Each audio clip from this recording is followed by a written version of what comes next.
kila mtu ana namna yake ya kupunguza hasira zake kama watu wakimuudhi, si ndio? Kila mtu ana namna ambavyo ana address mtu alivyomuudhi. Kuna mwingine mtu ukimuudhi hapo anakwambia hapo kwamba I don't like this and this and this, can you stop that? Sasa kwa msanii kutoka Nigeria Mr Easy, kwa upande wake bana, mke wake akimuudhi haongei naye, hamwambii chochote. Anachokifanya yeye, anaenda chumba kingine and then anamtumia email, anamwambia vitu vyote ambavyo amemuudhi. Mind you, mke wake akiwa anamuuliza mbona uko kimya, kuna shida gani, anamwambia hakuna kitu, everything is fine. Alafu baadaye anaenda kumtumia email ndefu akimwambia kila kitu ambacho amechukizwa nacho kutoka kwa mke wake. Mke wake ndio anasema kwamba yani mimi kitu ambacho sikipendi kwa Mr. Easy ni kwamba akichukia, tunaweza tumekaa hivi, namuuliza what's wrong, and everything is fine, kila kitu kiko sawa bro.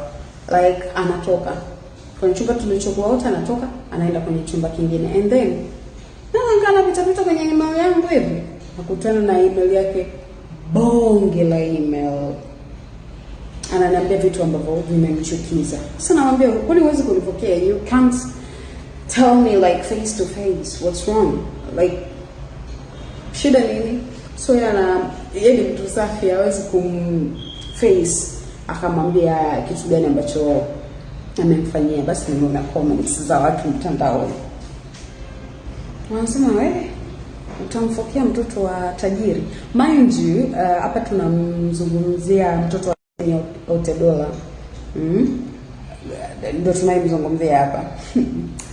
Mtoto wa billionaire. Unajua ile ngoma ya Diamond, they call me Dango Dola, yule Otedola yule. Sasa ndio tunayemzungumzia hapa, billionaire wa Nigeria. Anyways, wewe ukiwa na hasira una address vipi hasira yako kwa nani? Kwa mtu aliyokukosea, au na wewe ni team my email kama Mr. Easy?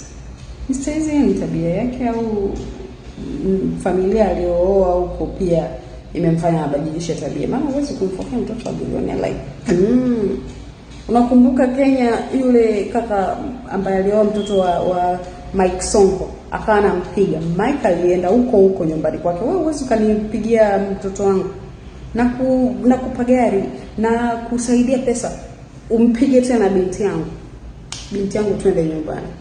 Ndio yule bouncer wa Sonko alimpiga kibao yule kaka Sonko, akasema acha, lakini watu wakasema na ungemwacha mpige. But anyways, wewe na hasira una address vipi hasira zako kwa mtu aliyokukosea? Bye.